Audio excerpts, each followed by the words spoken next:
बाबासाहेबांनी तयार केलेला तो विधान मला आजही आठवतो. मी राज्याचा विरोधी पक्ष नेता होतो. विरोधी पक्ष नेता असताना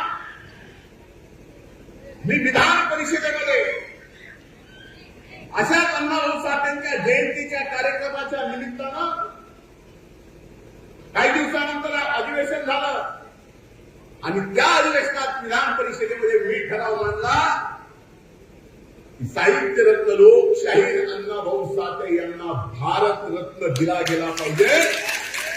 हा ठराव विधान परिषदेने एकत्रित एकमताने घ्यावा आणि केंद्र सरकारकडे जावा. सामाजिक न्याय मंत्री झाल्यानंतर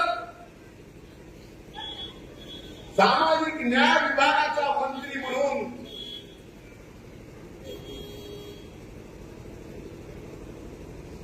अण्णाभाऊ साठेंच्या सर्व पुराव्यांसहित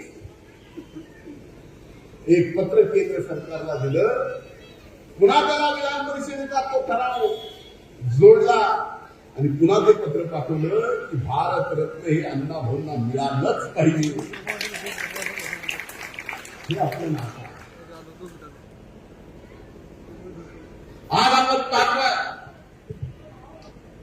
की कशा पद्धतीचं राजकारण चालू आहे. अशा राजकारणामध्ये माझ्यासारख्या व्यक्तीलाही वाटतंय की खरंच आज ज्या पद्धतीचं राजकारण चाललंय जाती पाती धर्माचं, अशा जाती पाती धर्माच्या इतक्या गलिच्छ पातळीला पोहोचलेल्या राजकारणात आपण राहावं का नाही. पण नंतर लक्षात येतं,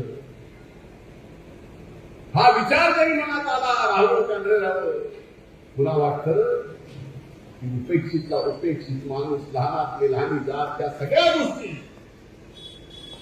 आपल्याला पुन्हा समुदाय एकत्र प्रस्थापित करायची.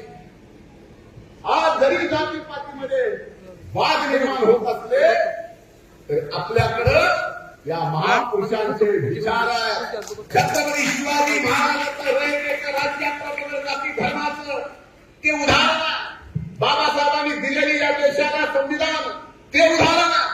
अण्णाभाऊ साठेंनी दिलेलं साहित्य, त्यांचे विचार, त्यांची शाहिरी हेच सांगते. जात पात धर्माचं राजकारण नाही करायचं.